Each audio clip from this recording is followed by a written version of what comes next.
Well, hello there, Dippers, and welcome back to round 26 of the Knuckle Sammich podcast, the official MMA podcast of Sauce on the Side. As always, Dippers, I'm your host, Drake, joined by the man, the myth, the legend, Mr. Thomas R. Shackelford. Giddy up.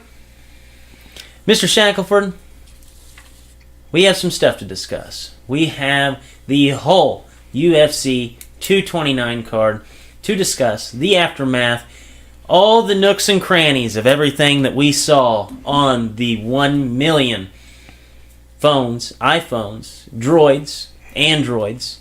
Every kind of phone you could imagine was there. It was recording the aftermath. Everybody has to have their My Face and their Snap Face and Insta Story. So, we had a lot of viewpoints. We will talk about what we saw, and we will even break down the fights and talk about the best interview of all time from the Black Beast. But before we get to any of that, Latency, producer, you know what to do. Welcome to the Knuckle Sammich podcast with Thomas R. Shackelford, a Sauce on the Side production. All right, Mr. Shackelford. So we had a lot of really, really good fights, and you know, we'll save all the nonsense that happened after the fights to talk. You know, we'll talk about that last because I mean, really, I was so impressed by this card. I mean, top to bottom, it was great. First fight out of the gates, little bulldog, kind of broke my heart. Actually lost to Michelle Waterson. Michelle Waterson kind of put a drumming on her, but you know, it looked like Michelle Waterson really stepped up and answered the bell in this fight. Did she impress you as much as she impressed me? Yeah, she looked amazing. It was like Herrig never really got off, just never really got off at all. And I don't think this necessarily she had a bad night. I think the angle, the speed difference was huge. Like I didn't think Herrig would be that much slower. I knew she'd have a little bit of a speed disadvantage, but not only was Waterson much faster, but man, her angles, she was using angles to hit all those karate kicks on her. At some point I think Herrig got a takedown somewhere in there, late first, early in the second, when she didn't submit her or really even pass her guard or do anything very good. Like you just knew that was pretty much a done deal, you know. So I super impressed with Waterson. I mean, she was an atom weight. She's basically a 105 pounder fighting up 2 divisions just to be in the UFC, and she has looked amazing her last 2 fights. She had that loss to Rose. She got subbed by Rose, and then she lost a real close decision to Tisha Torres. But after that, I mean, she's on a 2-fight winning streak, and with that weight class, with Joanna losing, Rose being the champ, you know, she's right up there in the mix now. I mean, there's just no other way to put it. With her kind of stardom and how well she's been fighting her last 2 fights, at any time she could be right there in the mix for the title. Yeah, I agree. She definitely impressed me. And like you said, it wasn't anything like that Herrig had done anything wrong that night. It was just that Waterson, in my opinion, I feel like Waterson fought like the fight of her life. Like, she brought it all, and, you know, she definitely deserved to pick up the win. I was kind of surprised, though, that some of the judges were scoring, they scored a 10-8 round there.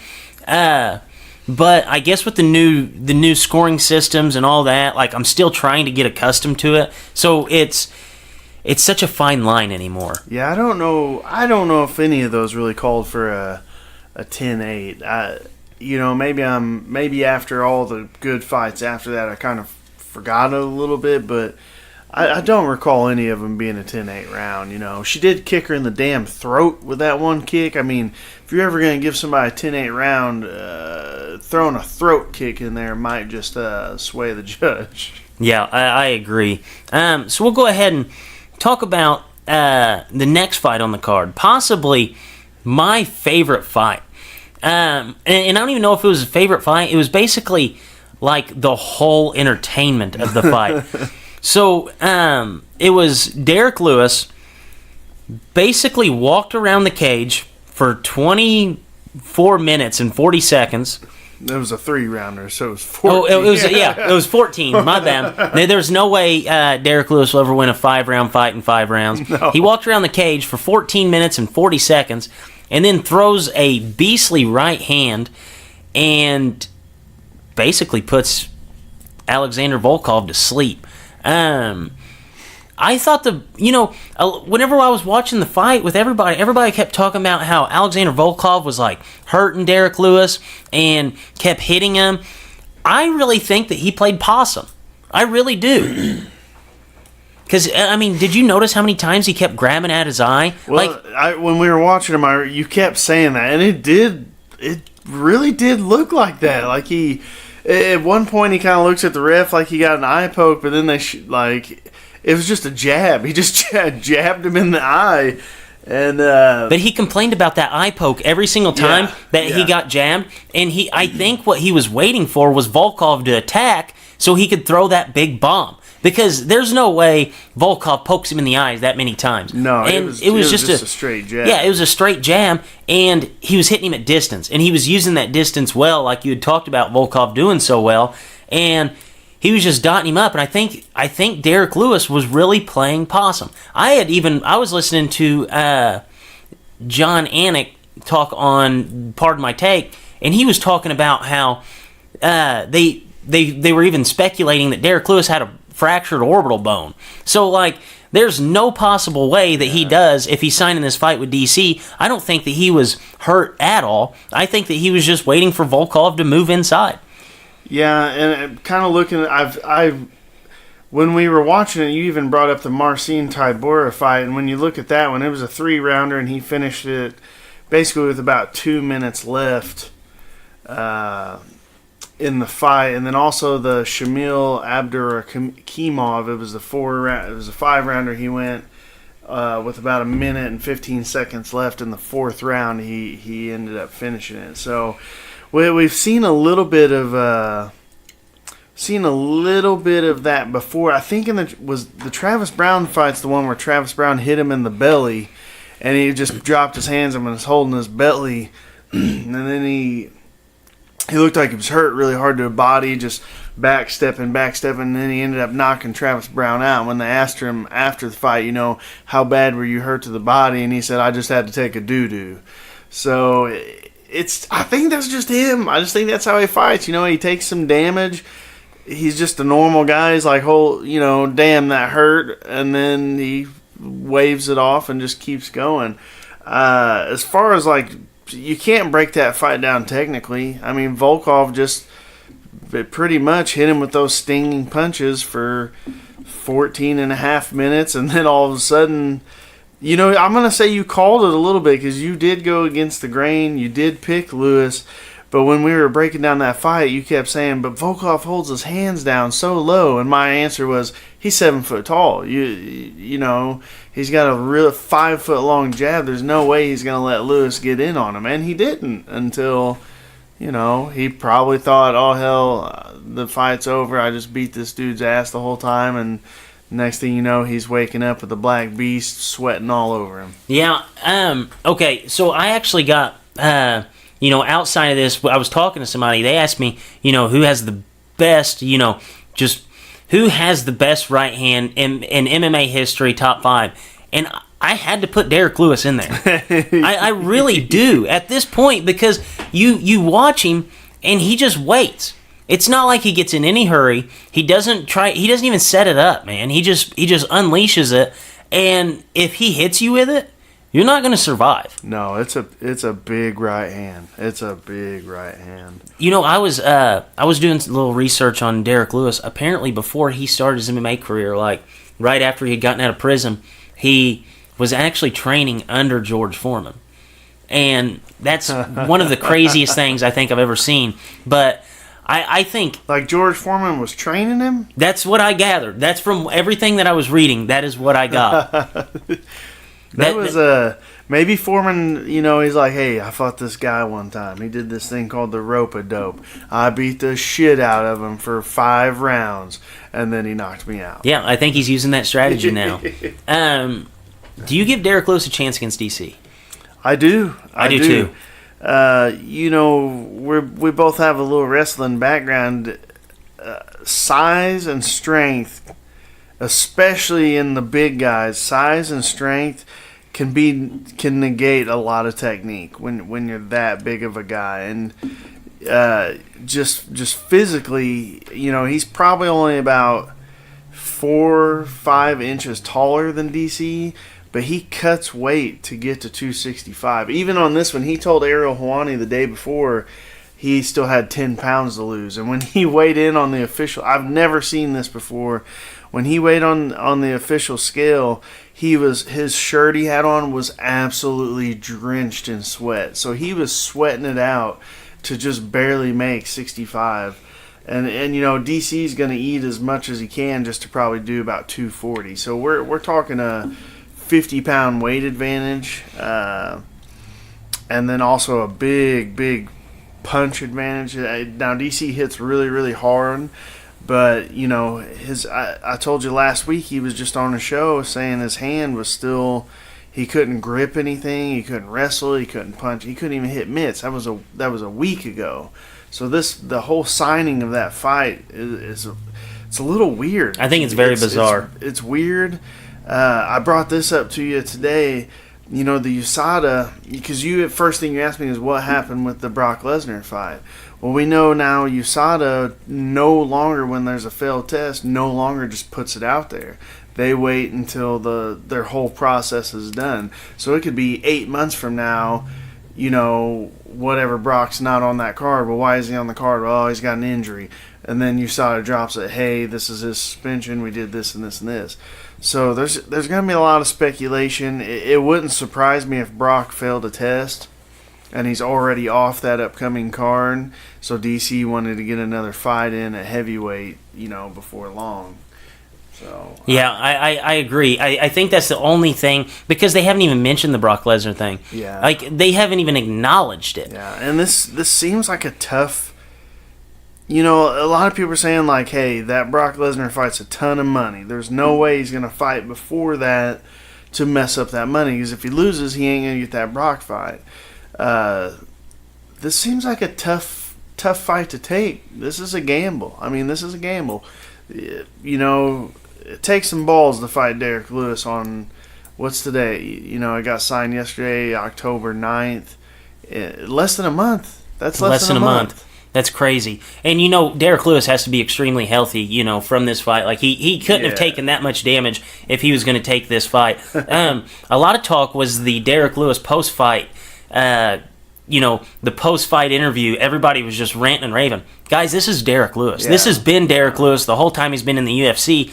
Everybody was freaking out. I know Derek Lewis has even gotten over 1 million Instagram followers now. And just to put that in perspective, a guy like Curtis Blades, who's right up at the top, he has 57,000 compared to 1 million to Derek Lewis. Derek Lewis exploded because of this. He basically, the perfect storm. He had a good, funny interview on a Conor McGregor card, and this is the kind of backlash you get, and you explode, you fire off, and now he's basically a household name in mixed martial arts. Whenever, I don't even know if this was a top 3 Derek Lewis press conference. No, the doo-doo one, the Travis Brown one will always crack me up, because he said no, I just had to take a doo-doo. And then, for those of you who don't know, Travis Brown is dating or engaged or whatever to Ronda Rousey. I think they're actually married now. But then he looks at the camera and says, where Ronda Rousey's fine ass at? Like, that one probably to me is a little better, but this one just, President Trump called me a couple hours ago, told me to knock this Russian's ass out. Just, this is, like you said, you could probably, he's had 10 fights in the UFC, he's lost 1, so that means he's had 9 hilarious interviews at the end. So, and he's a good dude. When the Houston floods were happening, he was driving his monster truck around rescuing people from their homes. just a good all-around story. Dude spent some time in prison, got out. He was a damn tow truck driver, and now he's going to be fighting for the belt. Just a really good story, man. Isn't it awesome that a guy, an MMA fighter, a tow truck driver turned MMA fighter, was using his big truck to bring people out of the Houston floods? So Derek Lewis, just an awesome guy. Craziest stat from this whole entire night, Alexander Volkov landed 73% of his 183 strikes. Oh, so he bounced about 130 punches off his head, probably. Yeah, it was 133. So great math Derek there. Lewis throw? He only threw 71. He only threw 100, or only threw 71. He threw 100 less strikes. I think he landed one of those. Yeah, that was the at the end of finishing the fight. Yeah, and I'm not going to be surprised if Derek Lewis doesn't do the same thing to DC. I just, there's something about this guy. He's awesome. He is awesome. So we'll go ahead and talk about the light heavyweight matchup. Dominic Reyes ends up beating Ovince St. Preux in a unanimous decision. Reyes started the fight really hot, came out. I thought he was going to finish it in the first. A lot of people had projected him to finish it in the first. He almost did, but OSP, he's almost too tough to finish, and ended up being a really good fight. Yeah, I think and 205 definitely needs it, but I think they got a good young blood here in Reyes, because I think this is his fourth fight in the UFC, maybe his fifth, and he's finished all of them in under like a minute. I think he had 9 total wins. All of them were first round finishes. So I actually liked that OSP hung in there, because really Reyes beat the brakes off of him in the first. In the second, it was a little closer. I still think he won a unanimous. Is that right? Yes, he won a unanimous so he got decision. A unanimous. I don't think he lost 30-27 any rounds, all the way but around. His work rate definitely slowed down in that second. And then in the third, it was a little more steady, I felt like. And he actually knocked him out at the end. I don't know if you remember. He clobbered him. He got saved by the bell. Clobbered him. The bell went off. And I believe they made like OSP get up to like make sure he's okay. I'm forgetting now. Like I said, so much crazy stuff happened after that fight. I'm kind of forgetting a few things. Yeah, no, because I remember you even said it. You said, "Oh, look, they're making him stand up, walk to the corner. That way, it's not considered a knockout." I think that's what they did, which I think is wrong. We don't have a Saved by the Bell in MMA. Boxing, that would be right. But really, I think it was better off, because Reyes just went against one of the top 10 guys in the world, pretty much beat him up all 3 rounds.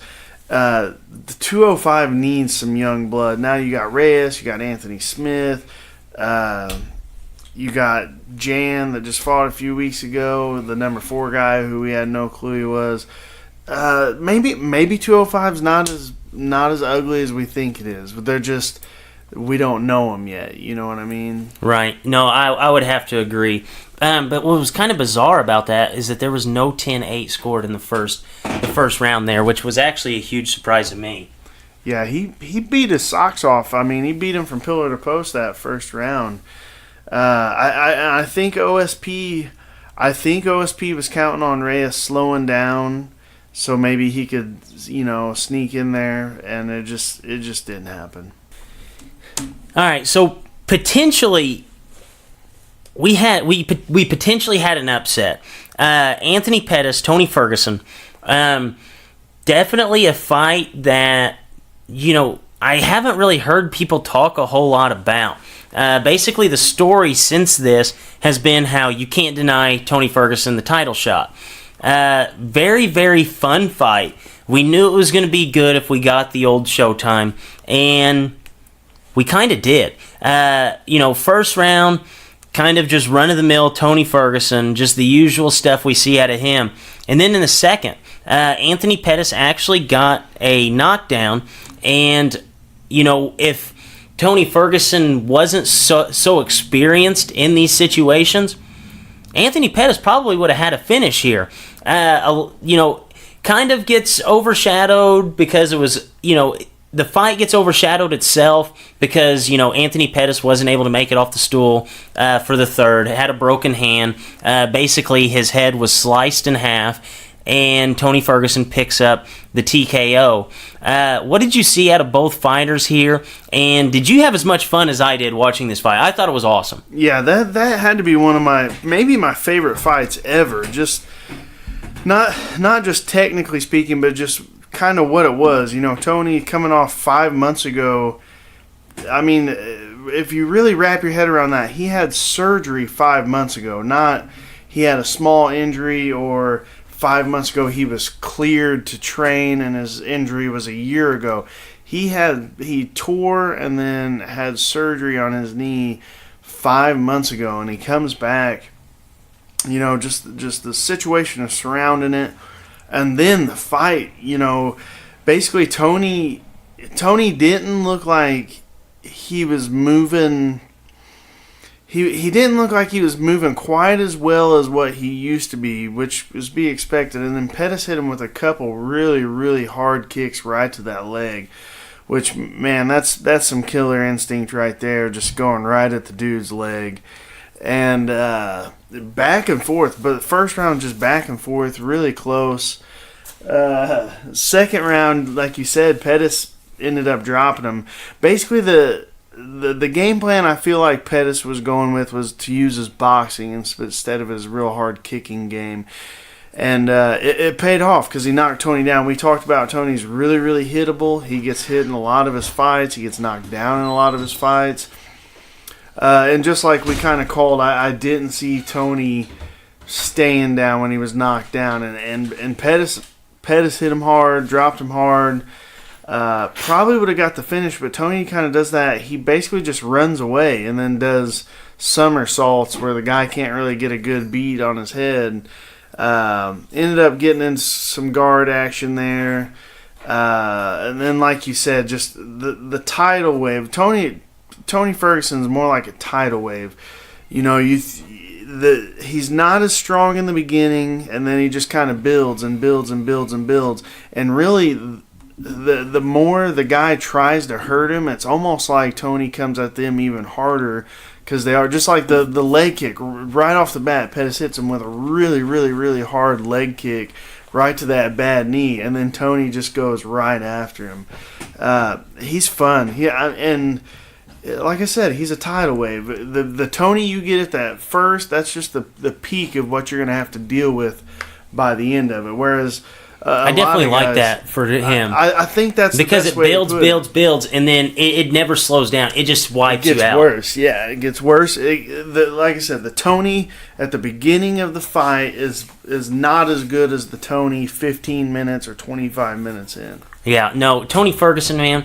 I don't know what's going to happen with Tony Ferguson's career, where it's going to go from here. He's got to get the title shot. I know, but even if he has because he's had so many injuries, no matter what happens with his career from here, the one thing I'm going to remember from Tony Ferguson's great career was him just covered in blood, him and Anthony Pettis in the center of the ring, and Tony Ferguson is smiling at him. Yeah. And he just looked like the all-time psychopath right there. And it's like, this is El Kukui. This is what you sign up for. This is the guy that you're going to have to be in the cage for, basically until you decide to quit.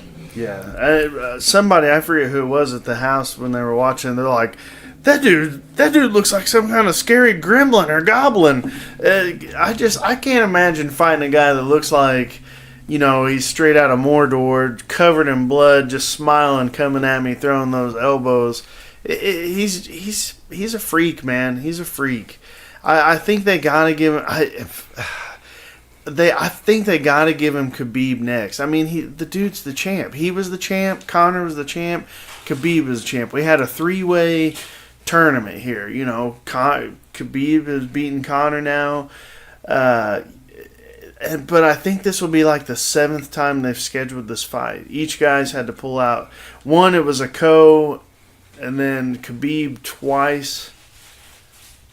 This might be the 6th time that they've sign this fight, but they have to. It may be the ultimate bad luck fight. There's never been a fight scheduled this many times it's fallen through, but they just keep finding a way back to each other. They just keep winning, finding their way back to each other. These bastards got to fight. They have to fight at some point. I think point. they need to put a clause like no matter how injured you are, you have to fight. You know the other guy's just as injured. So if Tony hurts his knee again, we know Khabib's got another ACL tear too. So it can be a handicapped match, but they have got to fight. Yes, I agree. This is the one that got away.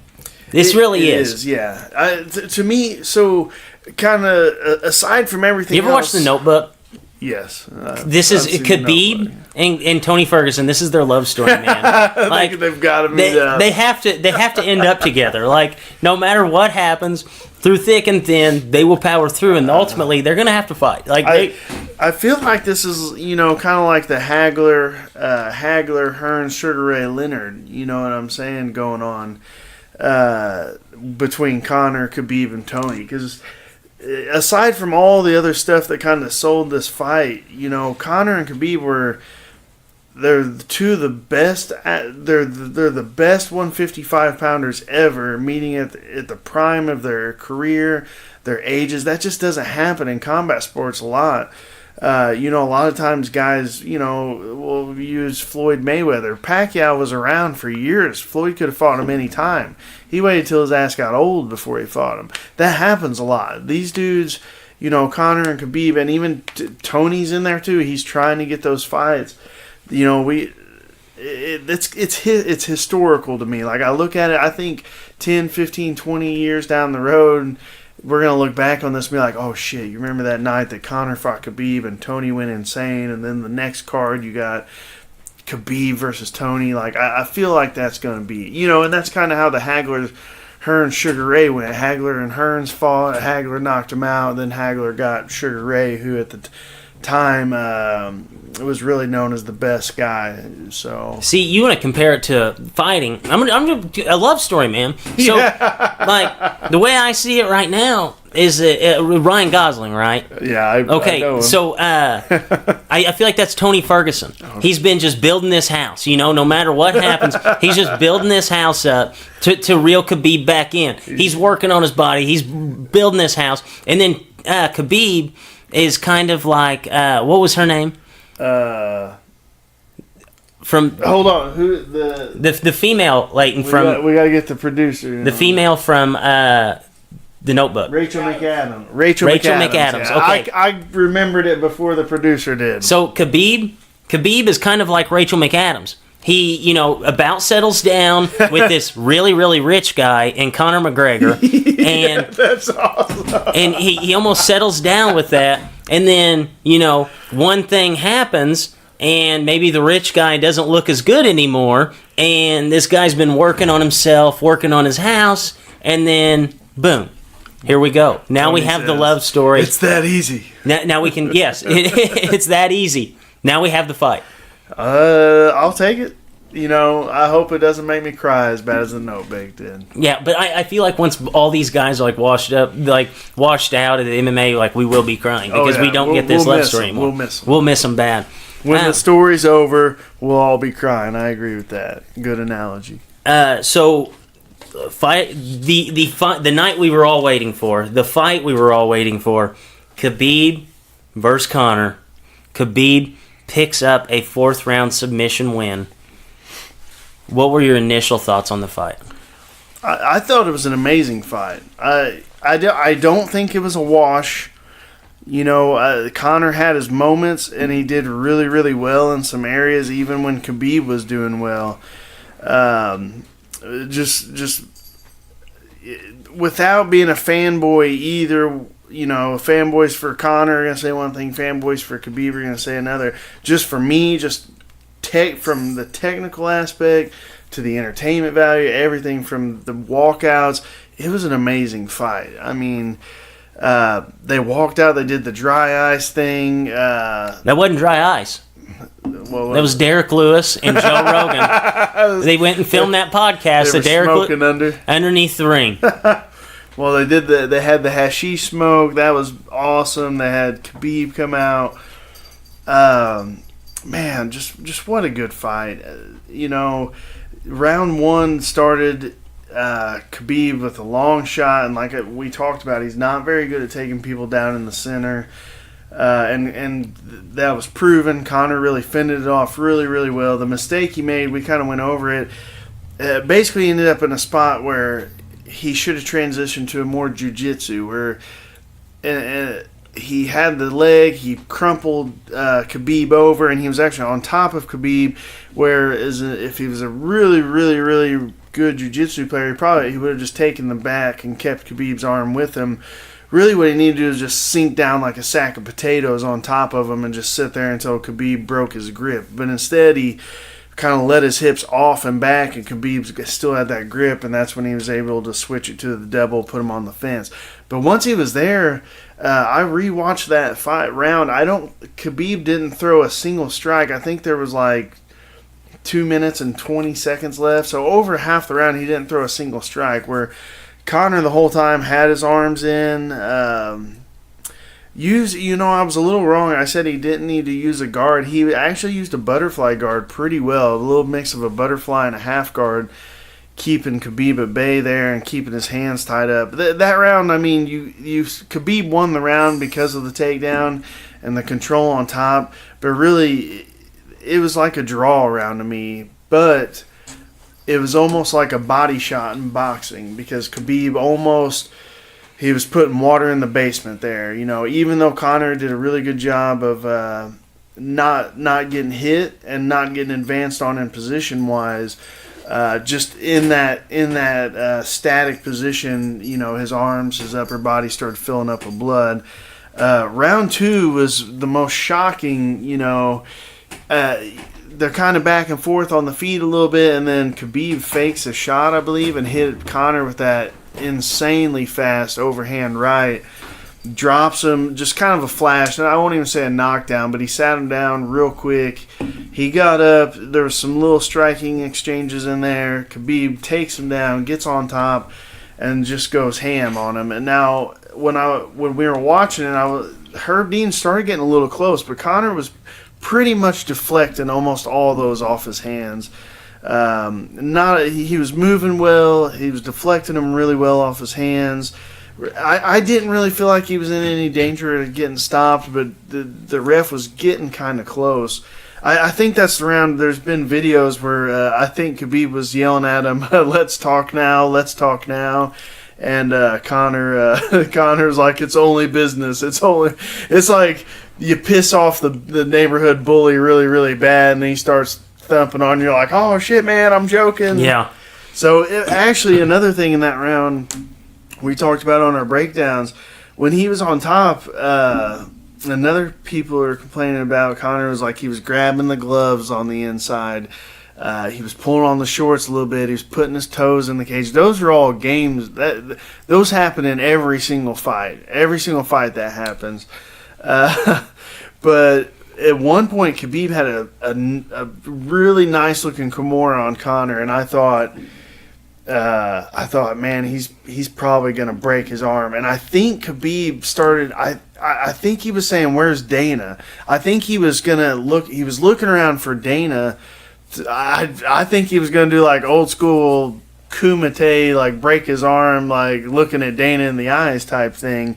And while he was doing that, I believe Conor hit him in the head with an illegal knee. Now that was probably the only thing I'd be like, hey, you knew that was a dirty knee, but he did it, and it didn't really hurt Khabib at all. But Conor wiggled his way out of that Kimura, survived the round. The round 3 comes, and then exactly what happened, what I thought was going to happen. Again, Khabib's a guy that you almost called this fight to a T, by the way. It was looking exactly like I thought it was going to, which is stupid because it didn't end like I thought, but the fight looked like I thought. Had Conor ended up pulling out the win, I would have made I don't know what I would have done. The world would have known that I called that shit. Oh yeah, you would have called it to a T. and what's crazy to me is that everybody's like, well, if they rematched, it wouldn't be close. The fight was closer than what I thought it was, than what a lot of people are thinking, because in that first round, Khabib ultimately did take him down, but Conor should have gotten the takedown. Just like you said, Conor had stuffed the takedown. He was just very, very, very small fundamental things that he did wrong to let Khabib ultimately end up getting that takedown. Yeah. And do you want to hear a surprising stat that I think a lot of people aren't really talking about? The strikes, even with that huge flurry that Khabib had, he only outstruck Conor by 8 punches. See, that's pretty surprising, actually, because that was a big flurry. That was a huge flurry of like 30, 40 punches. He punched himself out doing that. Again, when I was watching round 1, Conor was palm striking essentially the entire time he was down. And then in round 3, Khabib went for takedowns, couldn't get him. Conor did a really, really good job of getting him off of him. And then that's when he was out striking. I mean, he was walking him down. He didn't have the pop in his punches, though. And I really think, like I said, that first round was water in the basement. It was almost like a body shot in boxing where they're not feeling them now, but later, once those muscles are filled up with blood, he was moving better, though. He was moving better, hitting shots. Khabib was taking shots pretty well. And then in round 4, same thing. Conor came out, striking well, doing really well. Khabib ends up getting the takedown, and essentially Conor lost the jiu-jitsu battle before he knew it. Now the finish, people are saying Conor quit. These are people that have never had never been in a rear naked choke, but they've definitely never had one across the jaw. The mandible's not a very strong bone. It's only hinged by your TMJs. They're little bitty joints. They can be popped out really, really easy. Super painful. There's a ton of especially nerves. By a guy who used to wrestle grizzly bears. Yes. I mean, you got what's a consensus from Daniel Cormier, people he's fought, people he's trained with, one of the strongest guys to ever, grace the octagon on your back, 2 hooks in, full on rear naked across your chin, squeezing his back into it. It's just, you're going to tap. And I actually give credit to Conor. I think he held on about 10, 15 seconds. I've actually been tapped by this choke one time in a competition. It didn't really bother me at first. I just thought, well, he's not under my chin. He'll stop squeezing because he's going to get tired. And I think that's probably what was going through Conor's head, along with being tired, having this guy on your back. I think he probably thought Khabib would stop squeezing and then just go back to wrestling, because that's another thing. Khabib switched up a little. And the other ones, he went mostly wrestling. Like when guys were trying to shrimp escape away, turn, and get up, he'll just go hands around the waist, start wrestling from there. This time he actually went jiu-jitsu style. He put in the hooks, put in the rear naked, and just with a guy like him, he's just gonna pop your mandible off its sockets. That's all there is to it. And he probably damn near about did, because he didn't let go when Herb Dean, when the tap came, he didn't let go for a few seconds after. So from start to finish, an amazing fight. Both guys had their moments. I think Conor looked better on his wrestling and his ground than people ever gave him credit for. And I think Khabib's stand-up, it's funky.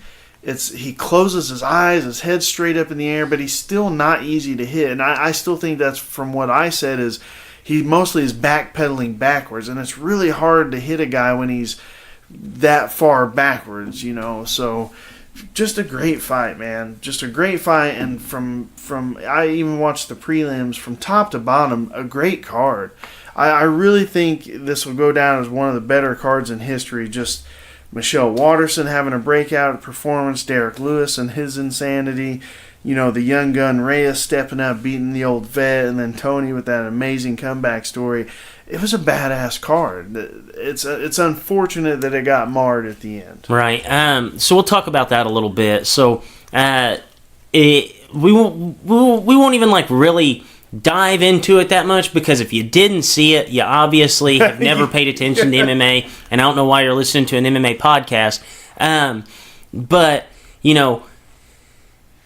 do you think that there's going to be heavy suspensions, or how do you think that the UFC should handle this? I don't think the UFC will have anything to do with it. I mean, it's not in their nature. People are bringing up oh, this isn't as bad as the dolly thing. The dolly thing was a WWE stunt, I think, that went bad. too far. The UFC let those guys in the building. The UFC PR team let that team in the building. I think they were trying to set up hey, they're out there banging on the bus. Little mob mentality got in there. The dolly got thrown. That wasn't a sanctioned event. That wasn't. It was just something that happened. Even this, though, basically they were. The problem with this is it's not going to be the UFC. It's going to be the Nevada State Athletic Commission. They've been known to go a little wacky. They've suspended people for a really long time over just weird stuff. There was a pro boxer that had a little bit too much THC in his system. They suspended him like indefinitely for like forever. I think it got reprimanded down to like 2 years or something. Another big thing, Danny White had mentioned the governor was there watching it. And as soon as Khabib jumped out like Super Mario to stomp Goomba, they ran him out of the building like it was a terrorist attack or something. So that's not a good look. I'm trying to think, man. There was all kinds of people there that didn't need to see that happen. That I think maybe the Nevada State Athletic Commission. I think on Khabib and Conor, they won't be as harsh. Now the dudes that got in the ring and punched Conor, specifically the guy that hit him from behind, while the other guy was coming at him. What from an the all-time front. sissy move. I mean, dude, that is the world's biggest pussy. How can move. you go? I mean, How can you go to sleep at night knowing you just ran up on a guy? Not only that dude put on his Instagram. He was saying a couple weeks before when Conor was like pumping up the fight about all the geopolitical wacky shit. That dude's put on there. He's like, I will get Conor McGregor in the streets. Well, after all that happened, he got arrested, got let go. He put on his Instagram again, like bragging about how he slapped Conor McGregor. I don't know. Somebody should have got on there and be like, dude, while your bro was fighting him from front like a man, you came up and slapped him from behind, and then he turned around and popped you like just. That dude's done. That guy was scheduled to fight Arden Lobov in like 3 weeks. So that won't be happening. Obviously, that's not. And he's coming off a 2-year shot of suspension. So we don't really need the dude around. No. And I don't know if your opinion on this. I haven't asked you if your opinion's the same as mine. You know, everybody wants to say, you know, like Conor did this, Conor did that. I look at a difference in pre-fight and post-fight. Pre-fight is where you build all this stuff up. You basically no holds barred to an extent. Like, you go out there, you sell the fight, then once the fight is completed, you've seen it with Conor every time he's fought.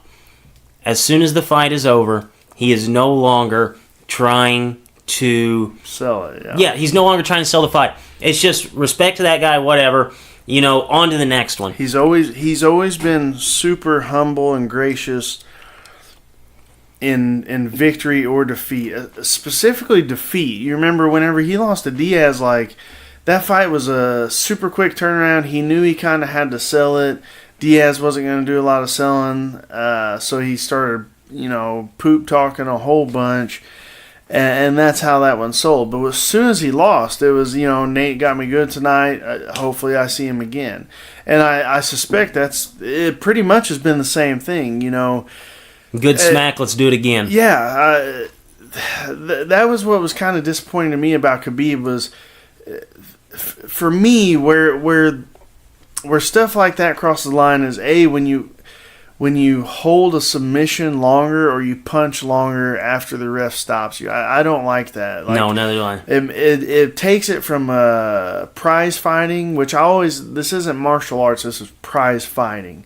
So it takes it from a prize fight to just, crumb bum fight. And I don't watch crumb bum fights. I can't watch those videos. I don't like to see people fight in the street. I don't like any of that. I like prize fighting. You know what this reminds me of? Everybody has that buddy that, like, you get fired up once in a while, and, like, you know, you guys can talk. Everybody has that two separate friends, basically. One guy, you can sit there, trash talk him, and he never takes things too far. Like, he'll give it right back, but he knows when enough's enough. Yeah. And Khabib, I think, is the exact opposite of that buddy. He's the one guy that you always have to be cautious around because you know he's going to take things a little bit too far. Like, it's all fun and games to go out there pre-fight, sell the fight, do whatever you need to do. And then once the fight's over, that's water under the bridge. Yeah. You sold a ton of pay-per-views. You did your job. You won the fight. Now on to the next one. Conor. A lot of people may not. Conor is essentially stealing Floyd Mayweather's the highest selling combat athlete ever, Pretty Boy Floyd.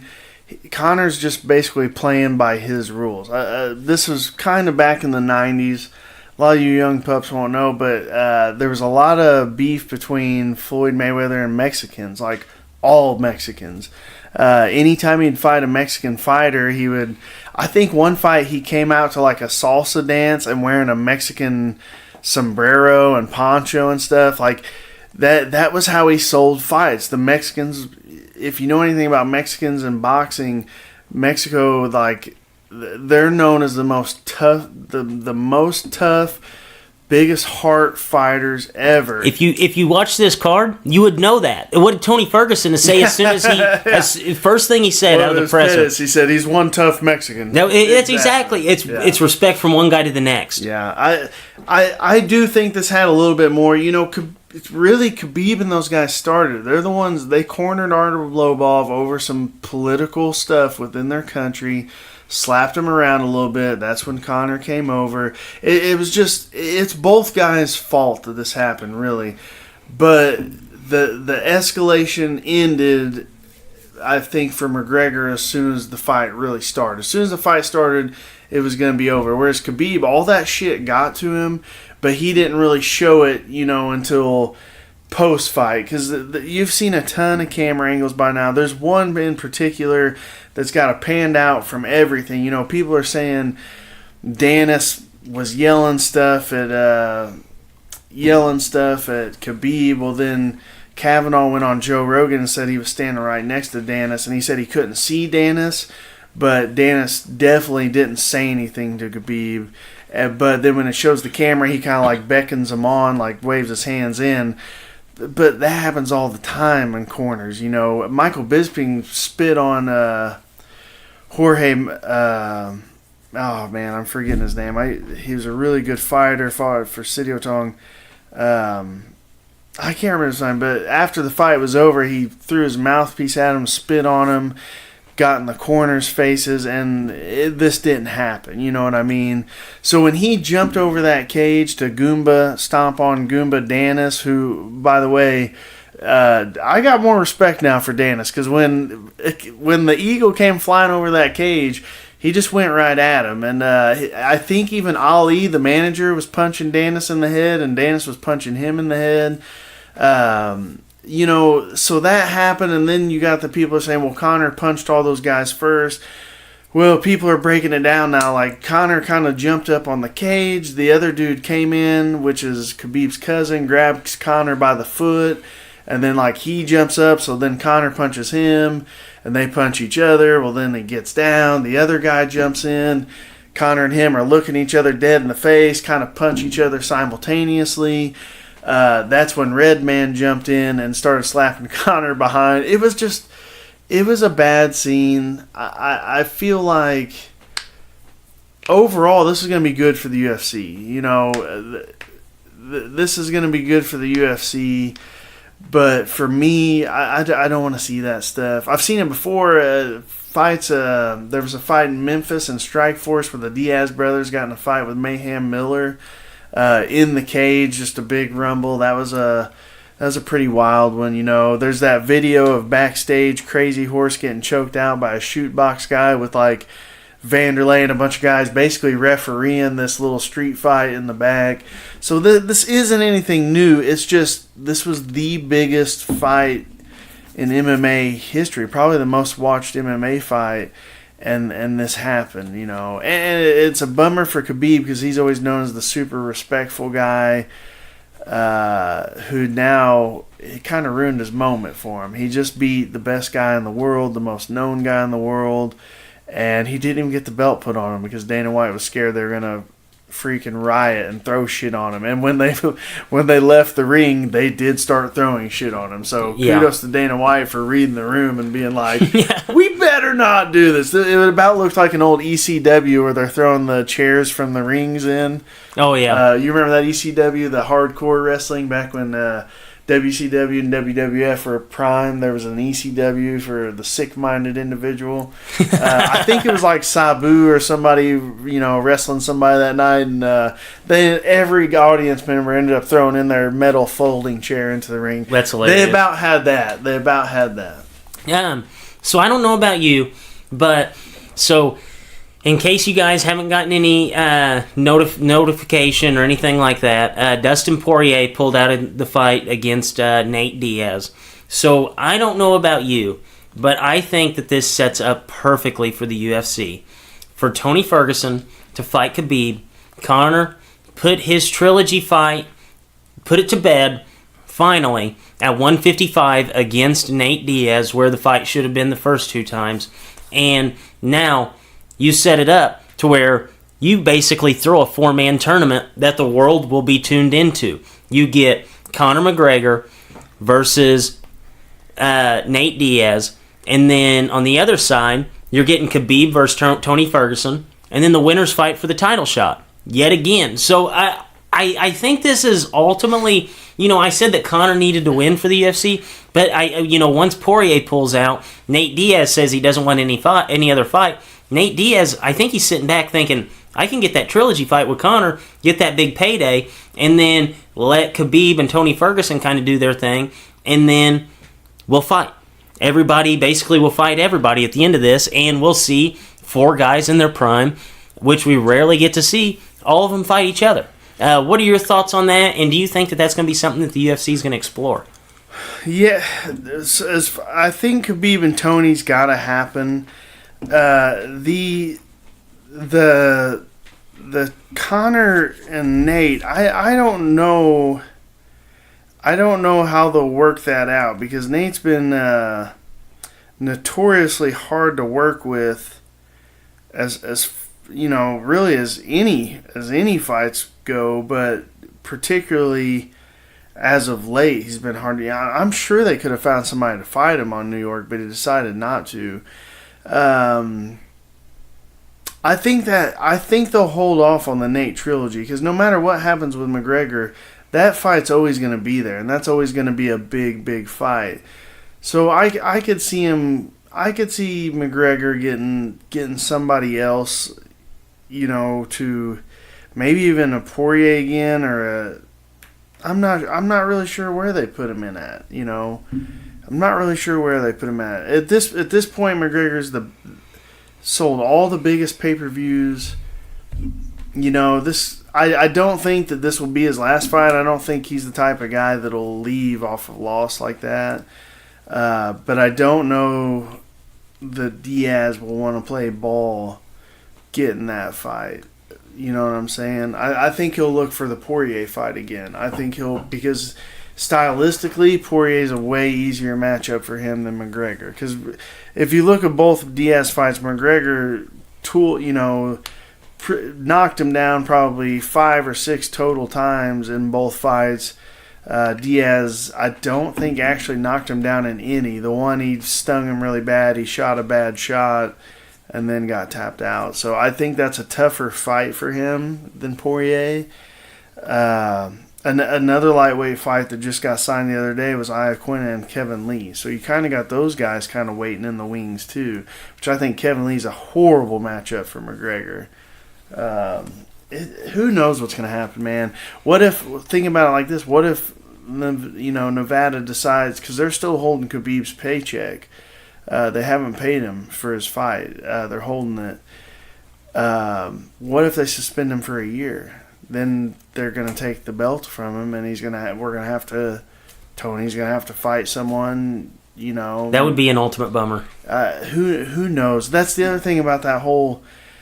The map was a lot clearer before Khabib jumped over trying to squish Dylan Dennis's head with his double foot stomp. Yeah. That murked everything up. We don't know what in the hell is going to happen. Yeah, I agree. I hope that that's ultimately what comes of this. I hope that they're able to set something up with the Diaz-McGregor part. I would like 3. that. If you were asking me what I want to see, I would love to see that. Yeah, I think that's what they should do, too, because... but then you're putting Poirier in a bad spot just because he pulled out of a fight. Yeah. But, I mean, you can't wait on Poirier. You kind of just have to keep... Unfortunately for him, he's kind of the odd man out at this point. Yeah, he's kind of the...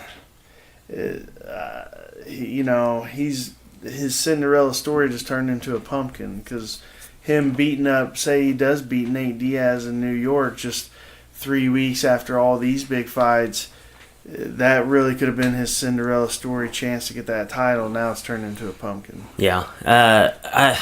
We really won't know anything until they come out and they release everything and say, what ultimately the punishments are, because it's a mess. A mess is to put it lightly. Yeah. So we really don't have any great fights to break down. I think we have one Bellator card this weekend. We do have Ryan Bader taking on Matt Mitrione. That's Friday. That is Friday. So that'll actually be a good little fight. I just don't see anybody beating Ryan Bader in Bellator. What are your thoughts on that fight? I think it's going to be a boring fight. I think Bader takes him down and just kind of beats him up and lays on him from top. I think that's the best way because Mitrione in the tournament's kind of got the best. He's the quickest guy in that tournament, and he hits really hard, so Bader's not going to want to stand with him. And Mitrione, we watched Rory Nelson just take him down and beat him up like a wet blanket, and I don't think Roy Nelson's got a single ligament left in either knee, so he's not a good takedown specialist. So right, yeah. I see Bader taking him down, just wearing him out, just getting that win, and then he will fight the winner of actually Chael Sonnen and Fedor fight Saturday. So they're having 2 cards this weekend, a Friday and a Saturday card. I see Bader facing Fedor in the finals. Yeah, that'll be something fun to watch while we're getting ready for all these UFC fights. So, I mean, we don't have anything to break down the UFC. I don't even know. Do we have any fights next week for UFC? October 27th is the next card. October 27th. Okay, so we will actually be able to break down some fights next week, luckily for us. But anything else that you'd like to touch on before we wrap this bad boy up? Just kind of in general, people, this whole thing... The whole thing between Conor and Khabib, like, don't get too wrapped up in it. Don't get too wrapped up. The press conference, all that stuff, that got pretty dark with all that stuff. It did, but in the end, this is prize fighting. I mean, and when people look at it that way, these guys are here fighting for money. So if you're one of those people that are like, oh, Conor deserved this because he talked about this, and this. Well, he talked about that, but it built it up to be the biggest fight in history. And it was basically one guy promoting and one guy not saying a word. But then if you're the people that are super, super entertainment, watching this, being like, oh, this is a work, this is this and that. No, this was a real fight. You just always got to keep in your head. Try and look at him like I look at him. Don't look at him as a fan. Look at him as you're looking at the techniques and the funness of the fight. But always remember, these guys are fighting for a paycheck. And any of them that say any different are lying to you. Yeah, I agree. You definitely have to. Otherwise, you're going to get way too emotionally involved in either one of these guys. Either one. Yeah. Or you're going to get way too emotionally involved like in the sport as a whole. I think that's a great perspective to lay it on. And if you want to say, like you had talked about, how people want to come out and say, well, Conor did X, Y, and Z leading up to the fight. Guys, I was on Twitter watching one of these events that they held. They only held basically 2 meetings of these guys leading up. They had the first press conference, And then they didn't even see each other at the second press conference. And then they had the weigh-in. At one of the 3 times that these guys could potentially meet, there were 50,000 people watching on Twitter. Do you think those people were there to watch Conor McGregor do Conor McGregor things and talk?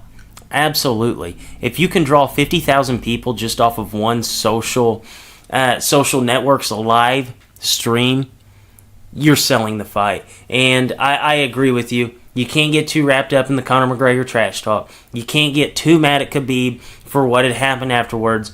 You just have to enjoy it for what it's worth. And on that note, you have anything else? A bunch of fights announced. John Jones versus Gus 2 for the title. Oh, I did not see that one. In late December, which effectively means they stripped DC. We mentioned DC versus Black Beast here in a couple weeks. Valentina Shevchenko, who lost her fight with Nico Montano a couple weeks, was then rescheduled to fight Joanna. Well, then they took Joanna off and because she couldn't fight in time. That Sajara Eubanks girl got put on for the November 3rd card. Well, since they signed Black Beast against DC, they have subsequently taken Valentina back off. They should have just kept him on to fill in for Poirier. They should have. I think that news came later, but they took Sajara Eubanks off, so be expecting, I think also in that late December card with John Jones and Gus, Valentina and Joanna back on. Iaquinta just got signed to fight Kevin Lee, which is a rematch, which should be very good. A ton of fight signings that went under a ton of really good fight signings that went under the radar due to all the garbage. Yeah. I didn't even realize that John Jones was scheduled to fight. That one went under. I just saw it today. I was like, "What the hell?" And that, I think the post I'd seen was posted yesterday sometime. So it went almost 24 hours. What most people believe is the best fighter in the history of MMA got signed to fight Gus, and nobody really knows about it. That's a bummer. That's absolutely a bummer. Excellent fights coming up, so stay tuned. Shackelford will be looking to give you some picks, win you guys some money, and we'll break all these down whenever they come around. And on that note, for Drake, for Mr. Shackelford, Dippers, as always, stay saucy.